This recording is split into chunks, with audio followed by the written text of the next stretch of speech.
നമസ്കാരം. തെങ്ങും വാഴയും മത്തനും മുളകും വിളങ്ങി നിൽക്കുന്ന കൃഷിപ്പാടങ്ങൾ, വിവിധ സംസ്കാരങ്ങളുടെയും വംശീയതയുടെയും കൂടിച്ചേരലുള്ള മണ്ണ്. ആദ്യം തെക്കേ ഇന്ത്യക്കാർ, പിന്നാലെ കിഴക്കൻ ആഫ്രിക്കക്കാരും അറബികളും വന്ന് ചേക്കേറിയിടം. സ്ത്രീകളുടെ കയ്യിലാണ് സമ്പത്തിന്റെയും കുടുംബത്തിന്റെയും കടിഞ്ഞാൺ. സർവ്വ സ്വാതന്ത്ര്യവും അനുഭവിച്ച് ജീവിക്കുന്ന മുസ്ലിം സ്ത്രീകൾ. വിവാഹമോചന നിരക്ക് വളരെ ഉയർന്ന സമൂഹം. പൗരത്വം ലഭിക്കണമെങ്കിൽ മുസ്ലിം ആയിരിക്കണം. അറബിക്കടലിൽ സ്ഥിതി ചെയ്യുന്ന 2000-ലേറെ വരുന്ന കൊച്ചു കൊച്ചു ദ്വീപുകളുടെ ഒരു സമൂഹം. വിനോദസഞ്ചാരികളുടെ പറുദീസയായ മാലിദ്വീപ്. 90,000 ചതുരശ്ര കിലോമീറ്ററിൽ വ്യാപിച്ചു കിടക്കുന്ന ഒരു രാജ്യം.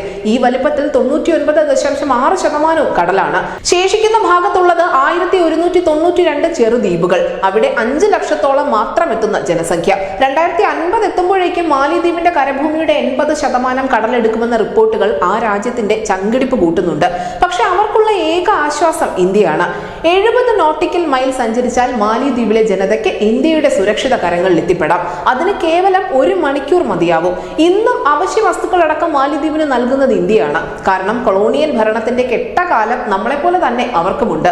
1966 സ്വാതന്ത്ര്യം ലഭിച്ച മാലിദ്വീപിനെ ഒരു സ്വതന്ത്ര പരമാധികാര രാജ്യമായി ആദ്യം അംഗീകരിച്ചതുപോലും ഇന്ത്യയായിരുന്നു. പിന്നാലെ ഏറ്റവും മികച്ച നയതന്ത്ര സാമ്പത്തിക ബന്ധങ്ങളും കെട്ടിപ്പടുത്തു. പക്ഷെ കഴിഞ്ഞ കുറച്ചു ദിവസങ്ങളായി അന്താരാഷ്ട്ര സമൂഹത്തിന്റെ കണ്ണുകൾ മാലിദ്വീപിലാണ്.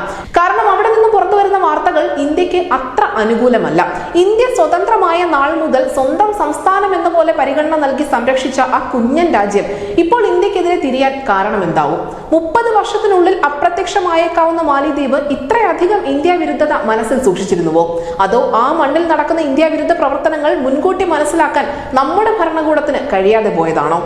ഇന്ത്യക്ക് നേരെ സഹോദര രാജ്യം വിരൽ ചൂണ്ടുമ്പോൾ ഇന്ത്യ സ്വീകരിക്കുന്ന നയം എന്താവും? മാലിദ്വീപിന്റെ പുതിയ പ്രസിഡന്റായി മുഹമ്മദ് മുയ്സു അധികാരമേറ്റതോടെയാണ് ഇന്ത്യയും മാലിദ്വീപും തമ്മിലുള്ള സഹോദര ബന്ധം നഷ്ടമാകുന്നത്. ഇന്ത്യ ഔട്ട് എന്ന പ്രചരണ തന്ത്രത്തിലൂടെ ജനാധിപത്യ വ്യവസ്ഥയിലൂടെ തന്നെയാണ് മുയ്സു അധികാരത്തിലേറിയത്.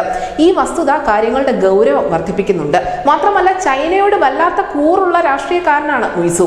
അതിന്റെ ഏറ്റവും ഒടുവിലത്തെ ഉദാഹരണമാണ് മാലിദ്വീപ് മന്ത്രി അബ്ദുള്ള മഹ്സൂം മജീദ് എക്സിൽ പങ്കുവച്ച കുറിപ്പ്. ഇന്ത്യ മാലിദ്വീപിനെ ലക്ഷ്യം വെക്കുന്നുവെന്ന് പറഞ്ഞ മാജിദ്, ബീച്ച് ടൂറിസത്തിൽ ഇന്ത്യ വെല്ലുവിളി നേരിടുന്നുണ്ട് എന്നും പരസ്യമായി പറഞ്ഞിരിക്കുന്നു. മാലിദ്വീപിന് പെട്ടെന്ന് ഹാലിളകാനുള്ള കാരണം മോദിയുടെ ലക്ഷദ്വീപ് സന്ദർശനമാണ്. പ്രധാനമന്ത്രി നരേന്ദ്രമോദിയുടെ ലക്ഷദ്വീപിലെ സ്നോർക്കലിംഗിന്റെ ചിത്രങ്ങളും വീഡിയോകളും ലോക ശ്രദ്ധ പിടിച്ചുപറ്റിയിരുന്നു. മാലിദ്വീപിന് ബദലായി മറ്റൊരു വിനോദസഞ്ചാര കേന്ദ്രമാണ് ലക്ഷദ്വീപ് എന്ന തരത്തിലുള്ള സോഷ്യൽ മീഡിയ ചർച്ചകളും ഇതിന് പിന്നാലെ വ്യാപകമായി. മോദിയെ അധിക്ഷേപിച്ച ആ സോഷ്യൽ മീഡിയ പോസ്റ്റിന് ഇപ്പോൾ ഇന്ത്യക്കാർ മറുപടി നൽകി തുടങ്ങിയിരിക്കുന്നു.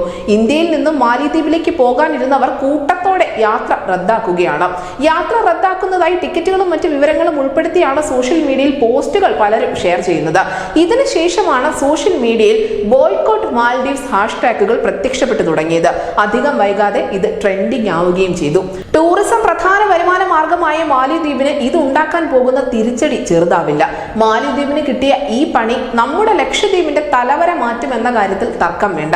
സേവ് ലക്ഷദ്വീപുകാരുടെ ക്യാമ്പയിൻ അല്ല, അന്ന് കല്ലെറിഞ്ഞ മോദി പങ്കുവച്ച ചില ചിത്രങ്ങൾ കാരണം ഒരു ജനതയുടെ മുഖച്ഛായ മാറാൻ ഒരുങ്ങുകയാണ്. ദ്വീപ് പറുദീസയാകാൻ പോകുന്നു. വേണമെങ്കിൽ നിങ്ങൾക്കിതിനെ മോദിയുടെ നയതന്ത്രം എന്നും വിളിക്കാം.